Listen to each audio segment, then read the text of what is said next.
now, this is a very important kind of short video update on the, Casey Joe White case that has been making the rounds in some circles. And it's an interesting case, so look forward to it. Give it your like, but most of all, spread the awareness of these stories because even fewer have heard really currently of this case, and there's a lot we can learn from it. So thank you. Casey Joe White, Vicki White. Up next, JTC Channel. So this is a very important case that I'm going to be going into detail for just a bit on. It's the disappearance of none other than Corrections Officer Vicki White, who disappeared from an Alabama State Correctional Facility. And it states, once again, because they've had very few updates on this case, it states, in yet another suspected case of torrid love gone wrong, Alabama Corrections Officer Vicki White, who was the Assistant Director of Corrections at the County Sheriff's Office in Alabama, eloped and went with Casey Cole White, a murderer who had been in prison. The fact that Corrections Officer Vicki White and the murderer accused Casey Cole White share the same last name has resulted in speculation on various social media platforms.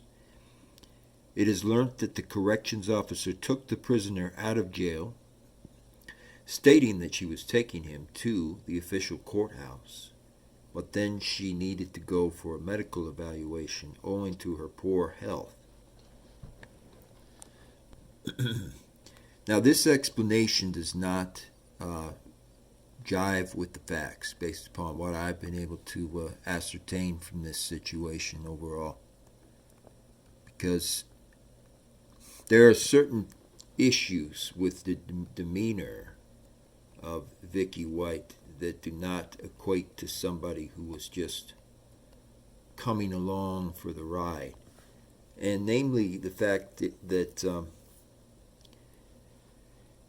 Casey White, which I do not believe that that's actually his real name. I think it, may be an alias for some other type of moniker that he goes by. But Casey White, he had exhibited interesting signs before while he was in prison, including these long instances where he would just stare off, into the distance. But namely, there were kind of abrasions that were tough to see at first until I started really looking into the background. But there were kind of abrasions or marks on his actual hands.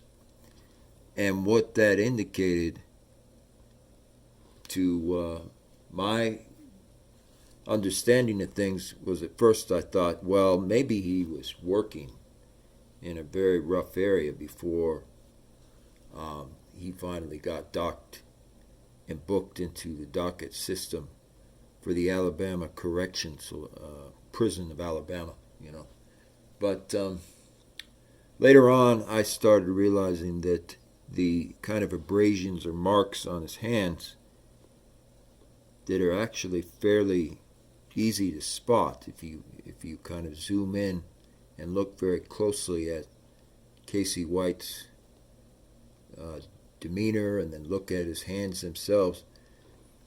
They may have been caused by some kind of outside pressure. And by that I mean it's certainly plausible, at least, that he may have been involved in an altercation. He may have been in an inhospitable situation before he ever arrived at the corrections facility.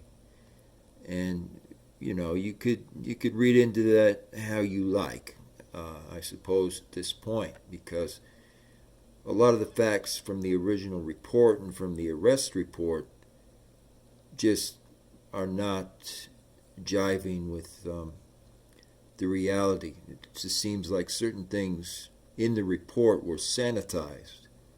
But how I like to see it and how I like to believe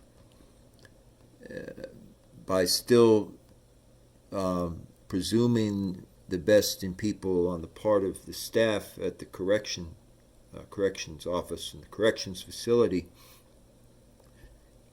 is the marks on his hands may have come from some kind of fight of some type or something.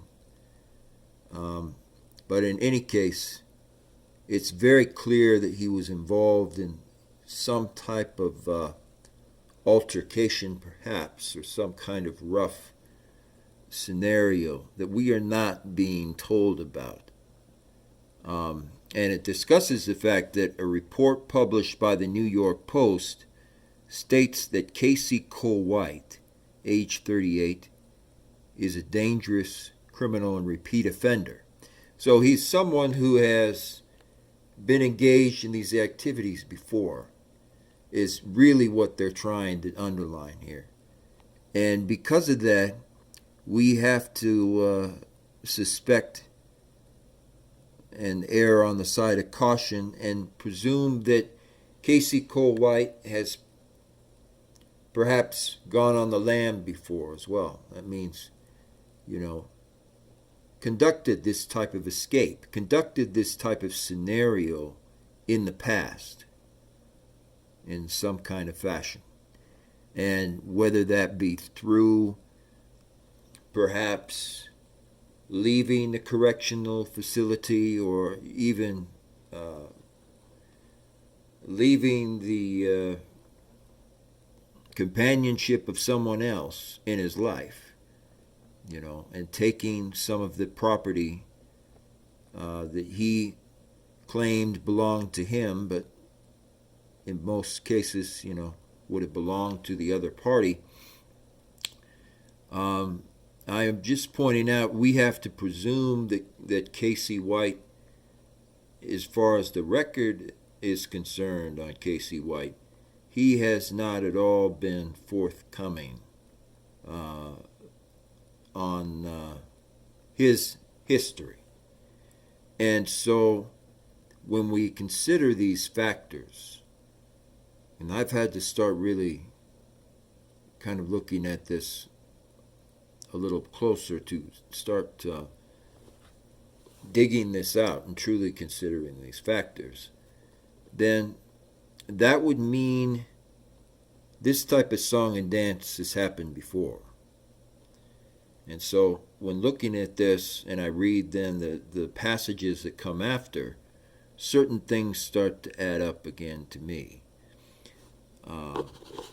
in a way that they might not to just a passerby who comes across this case and they look at it and they just think it's another typical case of someone, running away from prison or something like that.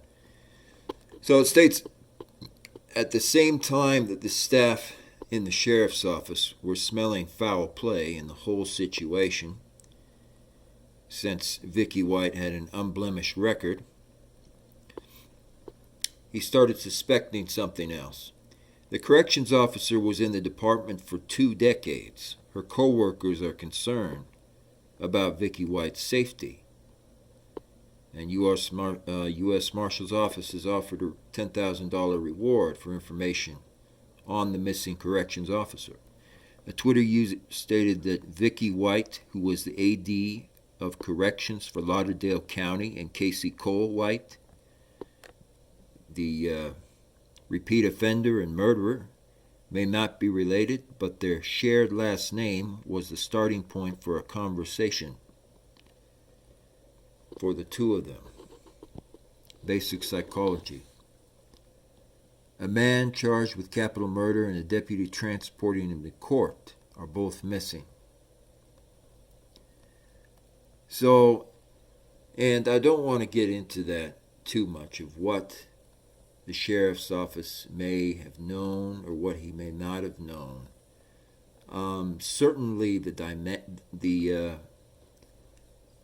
the dynamics of this situation since that time is what matters the most. And there's been kind of a frenzy over this case. A lot of people have started to really dig into it and kind of get, I would almost say, obsessed over the details of this case. And in the respect of where they're going with it, I look at it more of we're kind of missing the forest for the trees on this case. In other words, I believe, based upon the real insights I've been able to take away from it, that this is a situation that is more or less envisioned inside Casey White's mind. This is not the fantasies or the machinations even of a lone stranger being whisked away into the night, of Vicki White, for example. She is not the one who is kind of drawing the lines of this scenario. And so, while she is not at all innocent, I find it difficult to believe that we can really be looking very closely at Vicki White for the answers that people may seek. And Casey White has a interesting history in regards to the fact that he's been in a few fights, and apparently he was in some fights fairly recently as well. But also to the fact that Casey Cole White has a way of painting a very interesting picture and creating scenarios that are able to pull other people in. And in that way, his expertise as a con artist is what comes really into play in this unfolding sonata, so to speak. And I just caution people not to read too much into this, because it's not the fantasy that's played out in any regard or in any side of things overall, in any case, with Vicki White. It's something that is completely dependent upon the illusion and the world that Casey White has kind of constructed around the Alabama state in which he lives. And he may have coaxed Vicki White, because of the fragile state that she was certainly in at the time, may have coaxed her into playing a role in this elaborate, stage drama. But he's done this type of thing as well before, and he's an expert, con artist in that sense. And so the real danger here is in missing the kind of backstory that Casey really exhibits and that Casey White has in the back of his closet, so to speak. Because we can get so focused in on the details, of these kinds of cases. And I've cautioned people about this before, that we can then end up missing the forest for the trees. And indeed, in the case of Casey Cole White, there are a lot of cobwebs in his past that dictate a certain kind of ideology would be followed, essentially.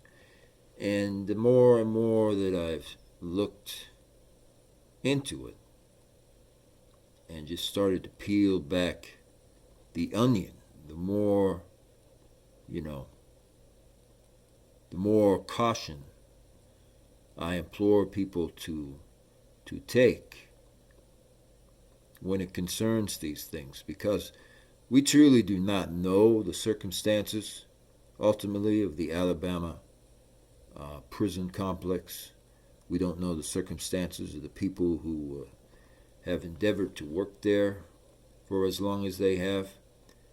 But we do know enough about Casey White, and I believe I have uncovered enough about Casey White's character to understand that this is nothing unusual or abnormal for this kind of personality. And you know, I really hope, pray as well, and really all that truly matters there is it's just been discovered that he knows how to game the system. And because of his real con artist tendencies, it's always very difficult to know, you know, what next wave on the ocean are you going to be washed up upon if you follow this thing like a hawk, so to speak. And the more that I've looked at it, the more I tend to see that Casey White actually set up some of the unfolding scenario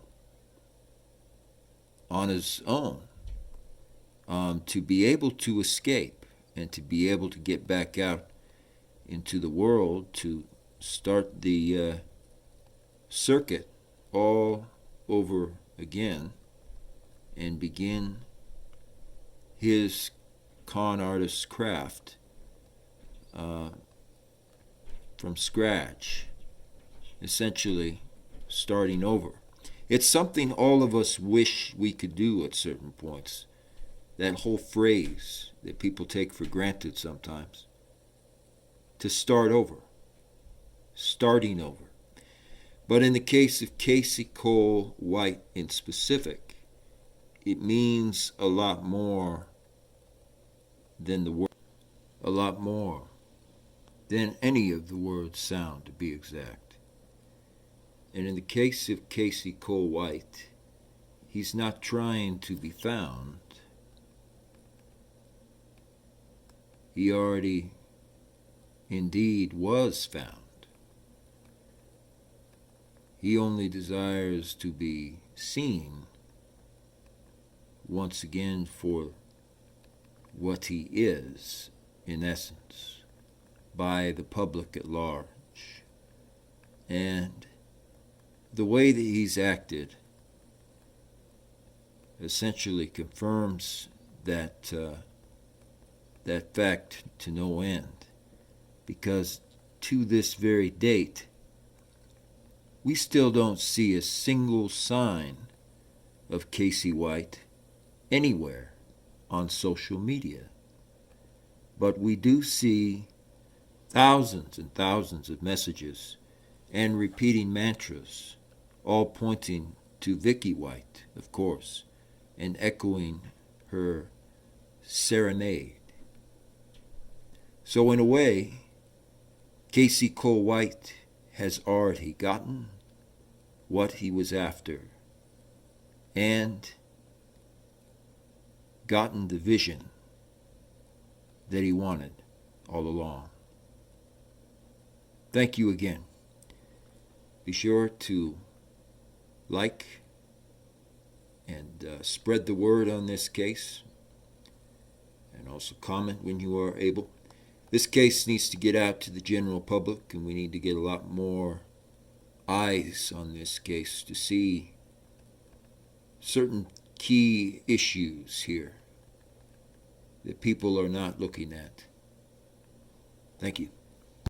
And again, this is more evidence that points directly towards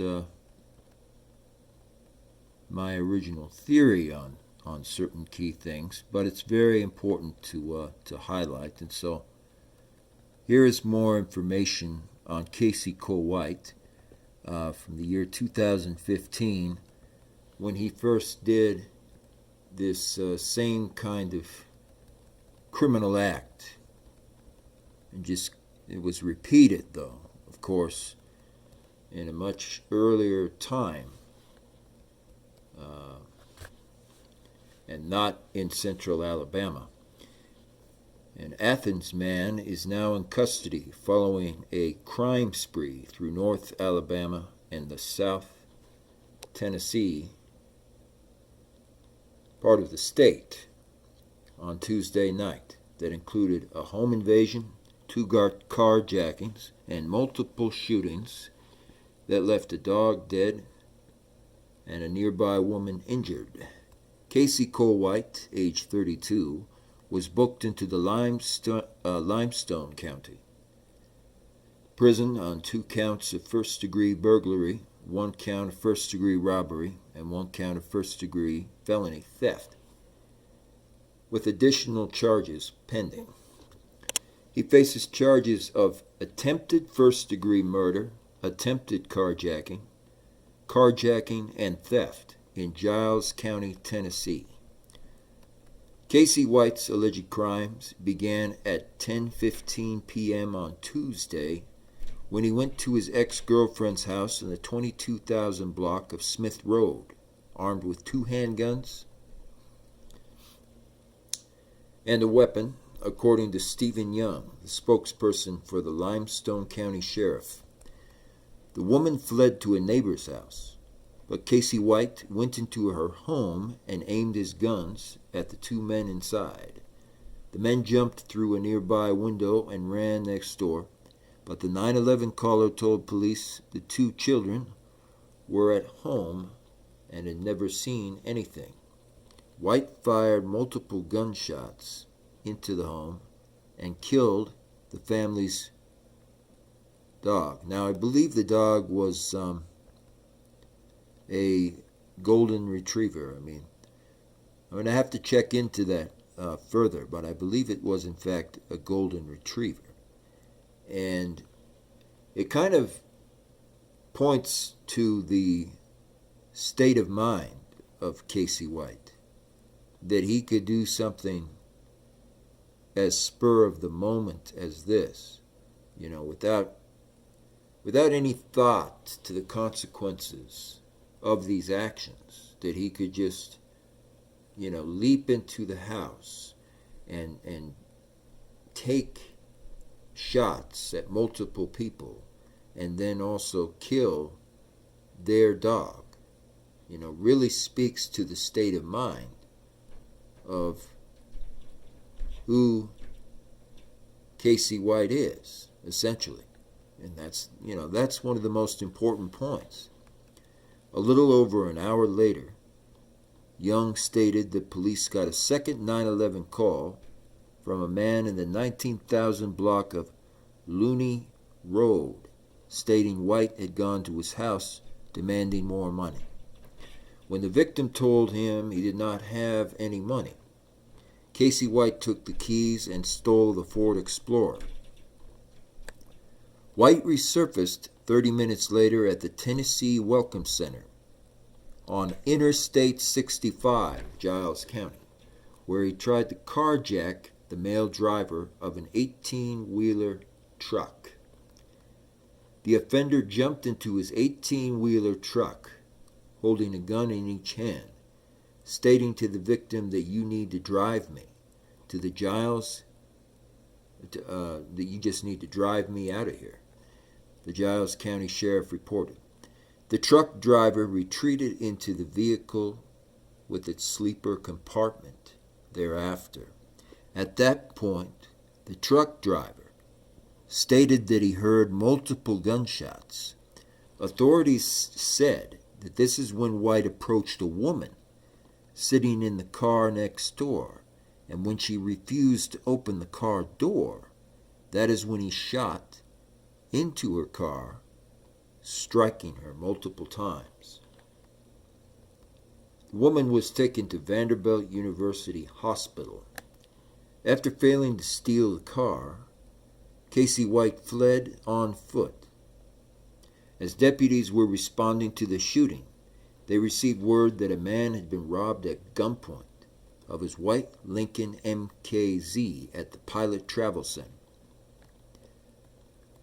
So he goes out of the prison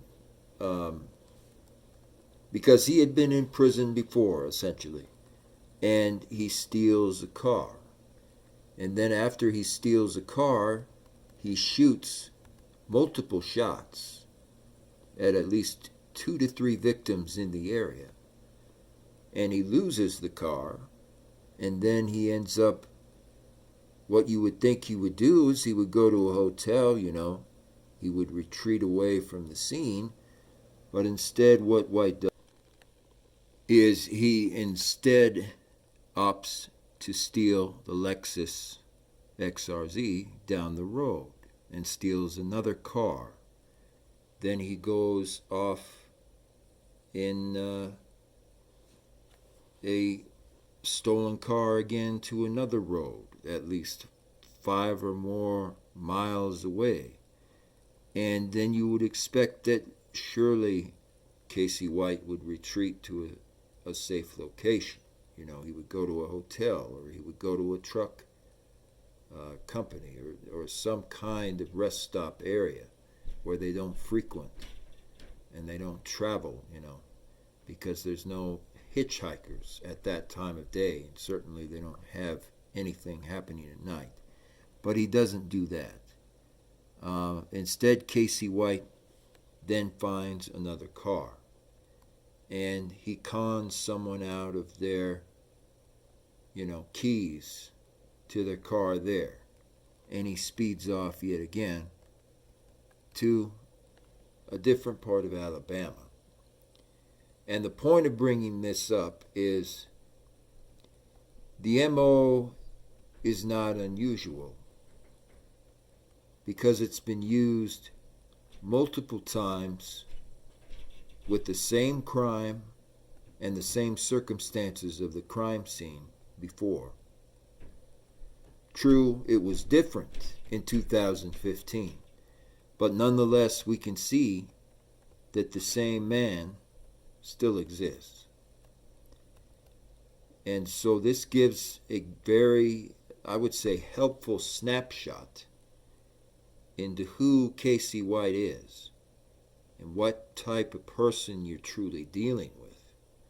And from there, I feel very strongly that people can start to infer some very good groundwork for building evidence and for truly determining why this happened. So thank you again. I appreciate all of you being here.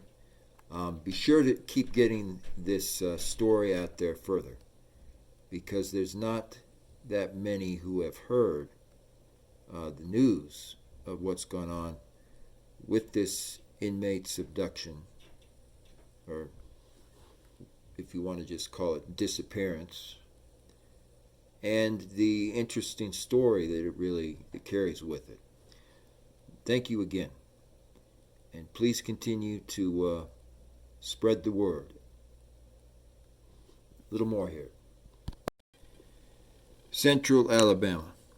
Casey Cole White, the man who committed a 2-state crime spree in December of 2015, has been sentenced to 75 years in state prison on charges of attempted murder and first-degree kidnapping with intent to cause injury.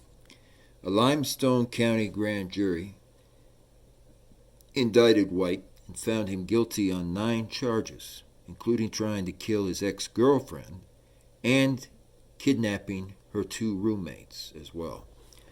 Other charges included first-degree robbery, first-degree burglary, third-degree burglary, breaking and entering a vehicle, animal cruelty for shooting the dog, and attempting to elude capture. He will serve consecutive sentences on the remaining 6 charges and the 75-year sentence consecutively as well. Limestone County Circuit Judge Robert Baker sentenced White on the charges during a 9 a.m. bond hearing. Limestone County DA Brian Jones stated after the sentencing hearing he expects White to serve 85% of the sentence, or 60 years.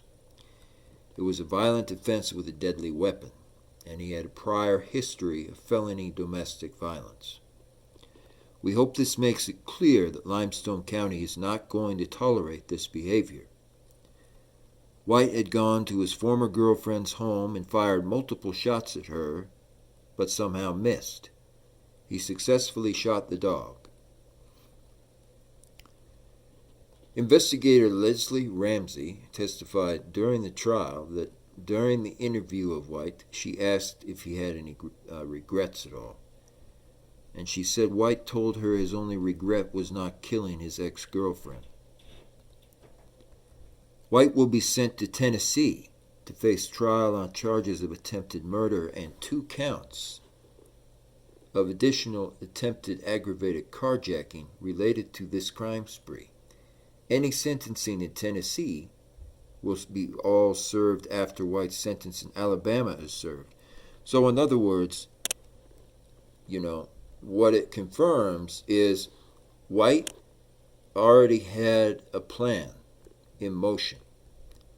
And, nobody's really talking about this yet, so this needs to get out into the public sphere. He had already been doing these things before. And his state of mind was, rather than being somebody that you can really talk to, right?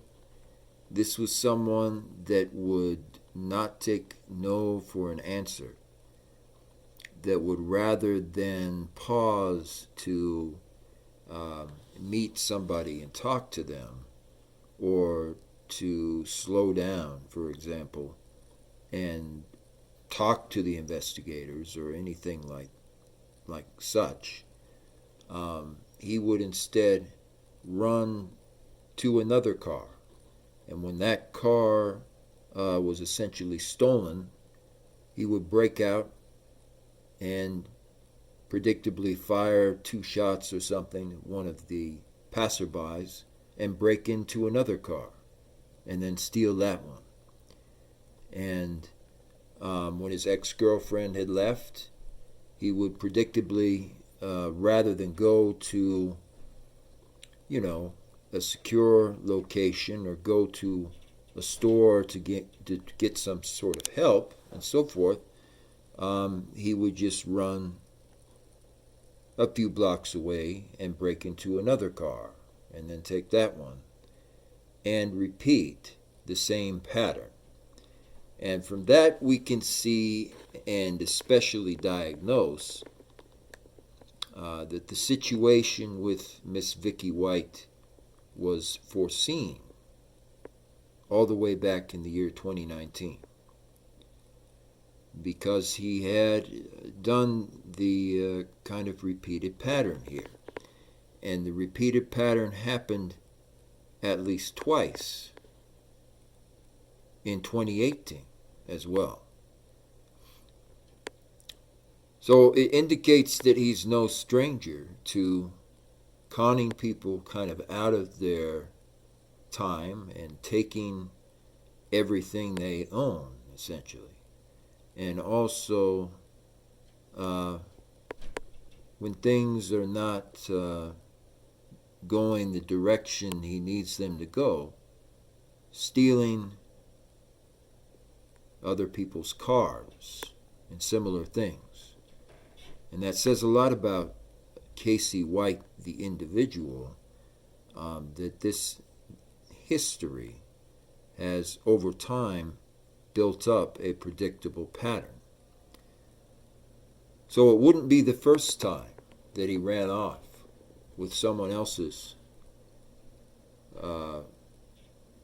girlfriend, potentially, or, manipulated that individual into becoming their abductee, into becoming basically his next abduction. And it certainly will not be the last. So thank you again for looking at this case and really sitting down to dissect this case some more. And please go ahead and keep spreading the word and get this, out there far and wide. Let's get people talking about the interesting case of Casey Cole White, since there are a lot of very important key issues one can take away from this case when they really take the time to look at it carefully. Thank you again. Right here on JTC. Thank you. The area near where Casey White lived and sold his house, allegedly earlier in the year before. And this is the prison complex, essentially. And it truly isn't the most secure prison complex that I've seen in a long time, particularly for Alabama. So some of the story is already a little bit fishy to me when I look at that, because if White truly wanted to be out of a place like this, he most likely would have escaped long ago, because it's not exactly the most secure prison on the block, so to speak. So he would have probably already been gone.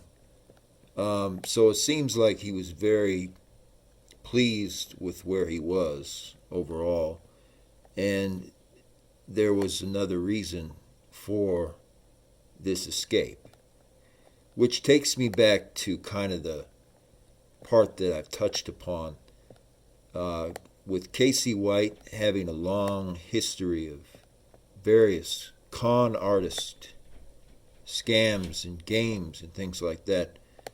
I had felt very strongly that it may be certainly plausible that Casey White had repeated the con artist tack, so to speak, and created just another ex-girlfriend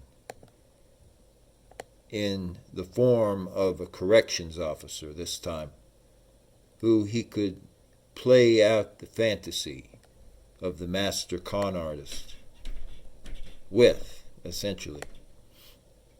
And I think that that's probably a lot more grounded in truth, and that they wish to go out, and start a brand new con artist scheme at this time for some reason, and he likely convinced her to go ahead and do that, and that's the real reason why he chose to flee the area all of a sudden. So, and if he is a kind of master con artist in the respect of like the old Atlantic City con artists, then he most likely should not be in Alabama. He should almost be in a place like Alcatraz if he's a really high-level con artist. But, it just goes to show you that there's not much that you can tell about somebody when you first get around them, when you first encounter them. But it tells the whole story overall when it comes to anything to do with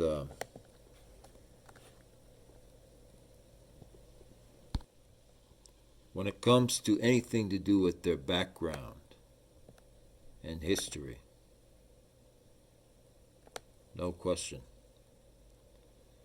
And it's a very interesting area, and it's the exact type of area you would typically see a con artist doing the rounds. And so I stand behind my observation that I believe, based upon history and reports and real evidence that has been unearthed and so on, that Mr. Casey is a renowned expert con artist, and he has a long history of cons, and that everything to do with this escape and things like that was just one of his grandiose finale cons. In the whole con artist scheme of things, you can only do so many. And this was most likely to be the high note for Casey that he could go out on. So thank you again. Thank you for listening on this little journey, and continue to spread the word as you are able to on this case. Appreciate it.